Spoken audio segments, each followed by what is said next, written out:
Welcome, everyone. I am Bob Wurzelbacher, the director of the Respect Life Office for the Archdiocese of Cincinnati, and this is our video podcast series that we call Being Pro-Life. Each month, we discuss a different topic in the Respect Life arena. We'll hear a personal story from someone deeply affected by that issue, and finally, we'll share ways that you can get involved.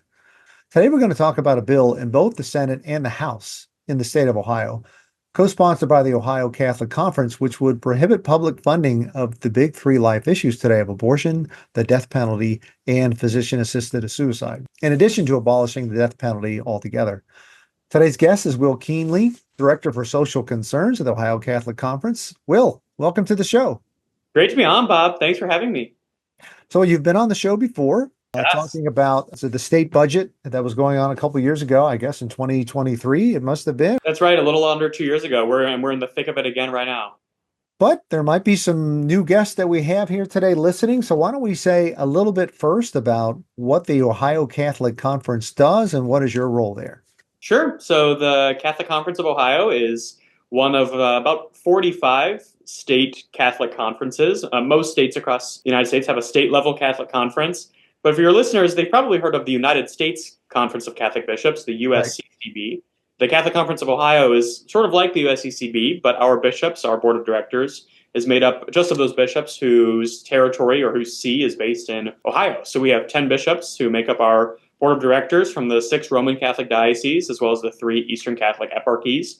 And together, those 10 bishops guide us as we work on their behalf, mostly in the state legislature. So in the Ohio State House, the Catholic Conference of Ohio is here to be the public voice of the Catholic bishops on issues from education to life issues, where I spend a lot of my time, to religious freedom issues, care for creation, all of those public policy areas where a Catholic social vision has something to say. We are here to be the lobbyists for the church on the ground, making sure that message is heard, and as much as we can to promote what's good and for the common good, and to work against what we believe presents some harm to society or harm to the common good. So that's our job.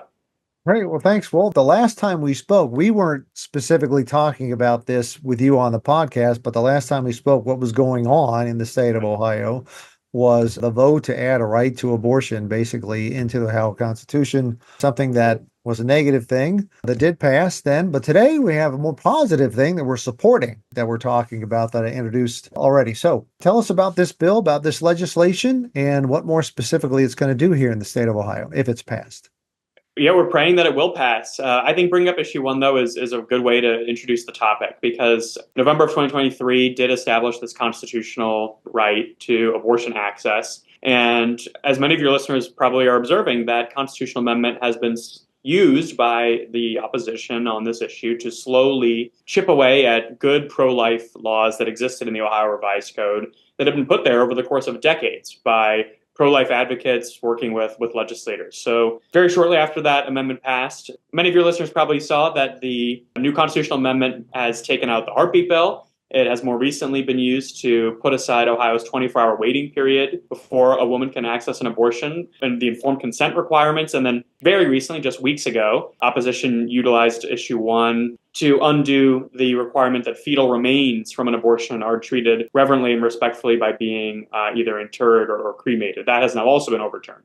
Sorry Yes. to interrupt, but that's new. I was not aware of that. It's fine. That's just from a few weeks ago. Right. So some of these will be challenged and they'll be litigated at higher levels of appeals and possibly up to the Ohio Supreme Court. But I bring out these examples to explain that the pro-life movement, from a legal perspective in Ohio specifically, is in a position that I would say is defensive for the time being. Because issue 1 passed in 2023, right now we are in the position of trying to mobilize ourselves within the court system against the onslaught of pro-choice litigation, which is slowly dissolving away these good pro-life laws. So we have to ask ourselves, what can we do in this defensive posture that we are in when we are sort of on our back foot? What can still be done to make sure that at the very least those good pro-life laws we have remain in the books?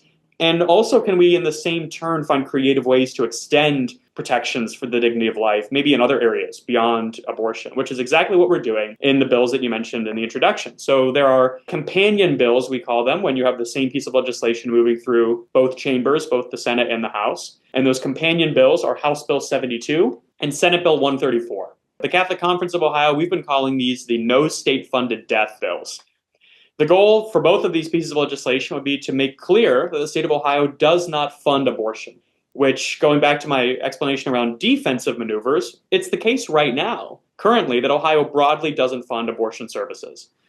But that's obviously a very vulnerable provision, given what happened in issue one, given the way that our opposition has been moving through the courts. What can we do to reinforce that? Well, I'll get into in a second what this bill is going to do, but we're going to restate, reinforce, and clarify that the state does not fund abortion. Very specifically, the state does not fund medication abortion, because as you and your listeners know, that's making up more and more and more of the total number of abortions. Will, can I stop you for just a second? So, Sure. doesn't directly fund abortion in the state of Ohio right now as it is, but do we not give tax dollars to Planned Parenthood? It just technically goes to some other service or what? That's a good question. So there are certain federal and state grant programs which researchers have shown that in the state of Ohio will fund specific programs that possibly could be operated by Planned Parenthood, especially around what are sometimes called family planning grants that come out of the federal government. Now, the federal government has, as you and your listeners may know, the Hyde Amendment, which Right. likewise prohibits directly funding of abortion services. And what I'm referring to, and that we want to protect with House Bill 72 and Senate Bill 134, is basically Ohio's version of a Hyde Amendment. We have currently something very much like the Hyde Amendment.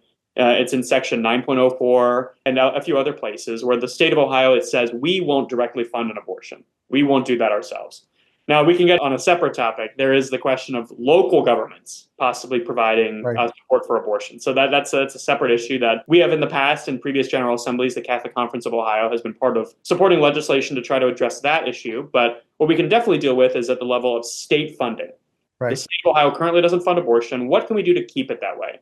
We think what we can do is take that prohibition that the state won't fund abortion and kind of take it and put it into this bigger box of other kinds of death the state won't fund. And then we're going to lock that box so that no one would want to go into it and start pulling stuff out. So on the one hand, we have abortion. The state currently doesn't fund it. We're going to clarify and reinforce that. A second topic, which you mentioned, is assisted suicide. And right now, the state of Ohio doesn't say anything about funding around assisted suicide. And in some ways, that's a good thing. And it's because we don't allow for the practice at all. Ohio has very broad, clear prohibitions on a physician assisting at a suicide or providing even what could be called euthanasia, which we're seeing in other nations and other states. Maybe your listeners, if they're not familiar with it, I would encourage them to look into a little of how the Canadian healthcare system has begun to utilize, as they call it, medical aid in dying, to see just how terribly dystopian this becomes when the state does begin to participate in the practice of, if I can be so crass, liquidating the poor and the elderly, which is almost immediately what happens when regimes begin to allow for this practice. So Ohio doesn't allow it, but candidly, and your listeners should know this, there's concern that even members of the Ohio legislature who call themselves conservative might be open to some of the arguments in favor of assisted suicide. So we want to take an opportunity to make clear that the state of Ohio won't have anything to do with assisted suicide. We won't allow it, and we will never let a state dollar touch it. And to help members of the legislature who especially consider themselves pro-life go on record reminding themselves by supporting these bills that we want to stand against assisted suicide. And so House Bill 72 and Senate Bill 134 would both prohibit the state from funding these practices. And the final piece which you mentioned, and this is how we're going to lock the box, is the third thing we're going to put into this prohibition. The state doesn't fund death. We've put into it the state doesn't fund abortion, the state doesn't fund assisted suicide, and then we're going to put in and say the state also won't fund an execution. So the state's not going to pay money for drugs that are utilized in an execution. And in fact, the state's not going to execute anyone. This bill would abolish the death penalty in favor of life without parole. And there are good arguments for this that are both pro-life arguments, and there are also very practical arguments that we're advancing with our legislative colleagues across the street. There are legislators across the street who are concerned that the death penalty just costs too much money. We bankrupt counties when a capital case comes forward. The death penalty is not an infallible example of a judicial system. The death penalty could be given mistakenly. There are good arguments, pragmatic, moral, and otherwise, against capital punishment, but what we do in this bill is we take that prohibition on funding and execution and we put it all together into this one box that says the state doesn't fund death. And importantly, we're going to put a kind of a lock on that box called a non-severability clause, which says that the state's not going to do any of these things. And if any part of this law, if any part of this prohibition on state funding were to be challenged or overturned by a court, then all of them would stop working.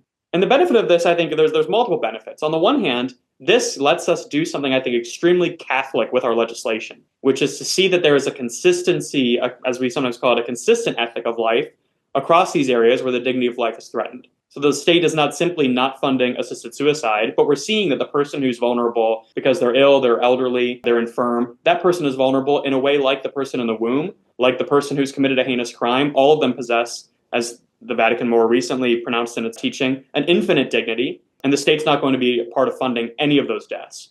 So this non-severability piece lets us, I think, give a kind of moral unity to our legislation. It also represents an occasion of legislative purpose. It creates a single sense of what is the legislature trying to do.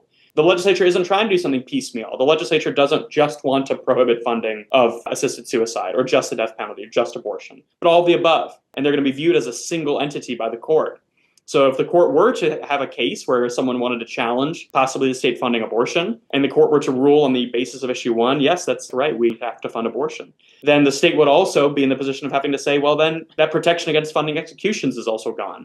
And we believe that this puts the pro-life movement in a powerful position, defensively even in the court, that possibly those entities and parties which would want to litigate the state funding of abortion might reconsider if we build that protection into a larger legal framework, which says the state doesn't fund any kind of death at all. So that's what both House Bill 72 and Senate Bill 134 would do for us, and we hope that they will when they're passed by this General Assembly. So, Will, just to make sure this is understood by the non-legal scholar like myself, right? Sure.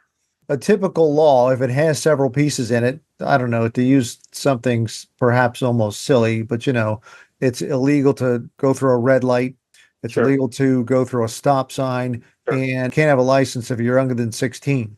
Good Right? examples. Yeah. Now if someone said, oh, we should bring that driving license down to 15, right? Right. So if they wanted to abolish that restriction about being 16, if they did that and successfully did that, they would at the same time throw out the other two laws about red lights and stop signs, even though they only wanted to do the one. I mean, that is with the non-severability clause. That's what would happen. Yeah, right. So usually when you build a law, so this is where I thought things were going. Usually when you make a law, you might put a bunch of stuff in this bill all about driving rules. And it creates a whole bunch of new rules about driving. And maybe someone says, hey, one of these rules violates the Constitution. We don't like one of these rules. And so they sue the state, and the court can say, you're right, that particular rule, A, B, C, D, E, rule B, that's too far, that violates the Constitution. Right. And the court can take out rule B. But A, C, D, and E all would stand. That's called severability. We're doing the opposite. So we're going to make it that if any part of this went down, the whole thing goes down. And that obviously would discourage people from trying to challenge any part of the law, because you got 3 different things and they're probably for one of them. And so they're less likely to attack the one they don't like because they want to keep the other 2 pieces. That's a big piece of the idea. That's exactly right. And this is some of our hope, is that with a bill like this, with House Bill 72 and Senate Bill 134, we can create something of a consensus around the dignity of all life. And even if the individual legislator, or even if interest groups, even if they feel strongly for or against just one of those issues, I think what we're achieving in these 2 bills, just to go back to this again, is a Catholic way of thinking about these issues. That all the life issues are connected, and that they're all going to stand or fall together. So that's exactly what our goal is, and so far it's been working. We have Republicans and Democrats who are supporting these bills. In fact, on the Senate version of the bill, Senate Bill 134, it's the leader of the minority caucus in the Senate, Leader Nikki Antonio, who is one of the 2 lead sponsors of the bill. So we have a Republican and a Democrat on the Senate bill together, with Republican and Democrat co-sponsors, showing, I think, in a way that we've been seeing in a really long time, that you can cross partisan lines on issues like abortion and on the death penalty and find something you can agree on. And the thing that you can agree on, and this is the thing I think a lot of people can agree on, is let's not spend state money on controversial issues. So we think it's going to create a kind of consensus and cool-headedness around what can be, rightly, very important, very contentious issues. We kind of cut through that controversy by saying we're talking about spending state dollars. And we can probably all agree we don't need to spend state dollars on these things. And if we pass this bill, that's exactly what's going to happen. But in addition to that, when it comes to the death penalty piece, that's more than just not spending state dollars on it. That actually abolishes the death penalty altogether. Is that right? That's right. Yeah. So both of these bills are a full abolition of the death penalty. And there's good reasons for this. Part of the issue is, as some people have seen over the last few years, the state of Ohio has not been able to have an execution because the state can't access the drugs that are used in illegal injection. And in this bill, we're saying the state can't buy those drugs ever again. And so rather than create a kind of constitutional crisis where we have the death penalty on the books and you can sentence someone to death, but the state doesn't have the ability to do it, we thought, well, what's much more reasonable is to really save state money, since this is a bill about not spending state dollars. Let's save state money by abolishing the whole ability of a judicial system to sentence someone to death. So you're right. The bill doesn't simply say the state can't pay for the death penalty. We would replace that sentence with life without parole. which from the point of view of the Catholic Church is still a very just sentence. We have the ability to protect society. We have the ability to enact justice by utilizing that sentence. And so that's what these bills would do. I think this is really exciting. It's got all three issues on it. And there's, as we already talked about, there's a lot of incentive to not try to challenge it in court because of the non-severability, and they're all put together. So how does the process work? Right? You say there's two bills, one's in the House and Right. one's the Senate. Right. So what's the process of making a bill into law? Yeah, I wish Schoolhouse Rock kind of, there was an Ohio version or an adult version because even that doesn't quite capture the process. It's a little messy, but it can be quite clear once you kind of see it. So we've introduced these bills into both chambers, the House and the Senate. That's why we have two numbers, House Bill 72, Senate Bill 134. And both of those bills will progress through the committee process. So they've both been assigned to a committee, which is a sort of special group of smaller number of legislators. So rather than 99 representatives all arguing about a bill together, they're split up into committees of maybe 5 to 20 representatives who consider bills related to specific issues. As I said earlier, we've been working on the budget again, and there's a large committee called the Finance Committee in both the House and the Senate. They think about the budget a lot. We have a judiciary committee in both the House and the Senate, and they think about issues related to criminal justice and courts and sentencing. Because this bill has to do with the death penalty in part, though it concludes all three life issues, both the House bill and Senate bill have been sent to their respective judiciary committees. Usually a bill will have somewhere between 3 and 4 or 5 hearings, sometimes more and more, but generally 3, 4, or 5. And during those hearings, the committee will listen to a couple different groups come forward to talk about the bill. So they'll first hear from the legislators who sponsored the bill. That's called sponsor testimony. And the House bill has already gone through that phase. So House Bill 72 has had its sponsor testimony. And it was a great hearing. That hearing was scheduled providentially on Ash Wednesday. And our two lead sponsors in the House, Representative Adam Matthews and Representative Gene Schmidt, both of whom are from the Archdiocese of Cincinnati, both of whom are practicing Catholics. They came forward to talk about, as Catholics, why they believe the state shouldn't fund death, why the state should never be involved in an attack on the dignity of any life. And they both have giant ash crosses on their forehead as they're doing it. And in particular, Representative Matthews' ash cross was the largest one I've ever seen. It was just in its entire forehead. And it was moving to watch them take their faith into public like this and speak to the committee about the bills. And they got good questions from committee members who asked about all three of the life issues. So they asked about what this would do on abortion funding, assisted suicide, and the death penalty. So I think the legislature is seeing that these bills really do deal with all of these dignity of life arenas. And then there'll be a second hearing, which we hope we'll have very soon in the House, which is proponent testimony, where groups like the Catholic Conference, and we believe other pro-life groups, other groups involved in judicial reform and concerns about the death penalty, will come forward and they'll testify why they think the bill is going to be good for Ohio, good for the common good. And then there's an opponent testimony. Usually this is the third hearing where some groups might come and have concerns and they'll express those. And then a fourth or fifth hearing where maybe they'll have some others come forward or possibly the committee would then vote the bill out. So if the committee likes the bill, they'll vote for it to go to the floor where the whole chamber, the whole House would consider and vote on that bill. And if it passes in the House or in the Senate, then it goes to the other chamber and you do the whole thing again. So the House and Senate bills will both sort of race each other through this process. Hopefully one of them will pass or the other one will sooner or later, and then they'll jump over and the other chamber will hear it. But it's good to have a bill in both chambers because it shows interest from both chambers. It shows it's not just a representative issue in the House. It's not just a senator issue in the Senate. You've got legislators in both the House and Senate that want to do something about state funding of all these issues together. And we'll see which bill moves more quickly. But right now, the House version has had its first hearing, and we hope a second one will come maybe even before the end of the summer. So we'll see. The process goes a little bit beyond any particular lobbyist or group. It's about all the bills that committee is working on. So we're going to try to push for it in the schedule real soon. Do we know that the governor will sign this if this is passed? Well, I certainly wouldn't speak for Governor DeWine, but I think Governor DeWine has made himself known as a pro-life governor. He was certainly a powerful voice during the Issue 1 campaign, and I think many people in Ohio, even if they have mixed feelings on capital punishment or on assisted suicide, see that it's important that the legislature, that the state does something to make sure that we don't fund abortion. So I'm very optimistic that Governor DeWine and others will see the bill in those terms and that they'll see the legitimacy of moral concerns on the other two issues as well and sign this into law. So I'm optimistic. I'm very, very hopeful. So what is the threshold for passing versus the threshold for passing it veto proof? That's a good question. So If Governor DeWine vetoes a bill, which he has the power to do, then that bill goes back to the legislature, and you have to get 3/5 of the legislature to agree to it. So just to pass a bill in the House, it takes 50 out of 99 representatives. There's 99 reps in the House.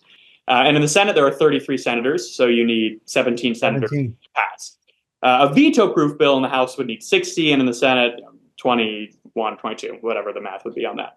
We are optimistic we'll get those numbers first time around. I believe it's very possible that because this is now a bipartisan issue, that you'll have not just Republicans or not just Democrats interested in these bills, but that they'll come together and in the first vote, they'll have a strong support for not funding death through state dollars. I'm not worried. Maybe I should say I'm not that worried about Governor DeWine possibly vetoing it, but I think we're really bringing strong support for the bill on the front end.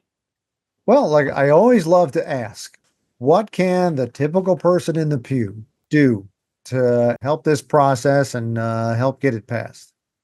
That's a great question. And the typical person in a pew may not do this very often, or maybe they do it all the time. But if you've never done this before, I would highly encourage you to get in touch with your state senator and your state representative.